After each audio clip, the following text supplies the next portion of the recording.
بنیادی مقاصد میں شامل ہے۔ نمبر 1، خود مختاری، اپنے سیاسی، معاشی اور معاشرتی فیصلے خود کرنے کا حق۔ نمبر 2، دین و ثقافت کی حفاظت، اپنی مذہبی تعلیمات اور روایات کے مطابق زندگی گزارنے کا اختیار۔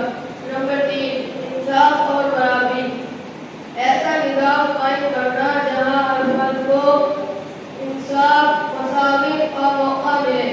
نمبر 4، دین اور ترقی،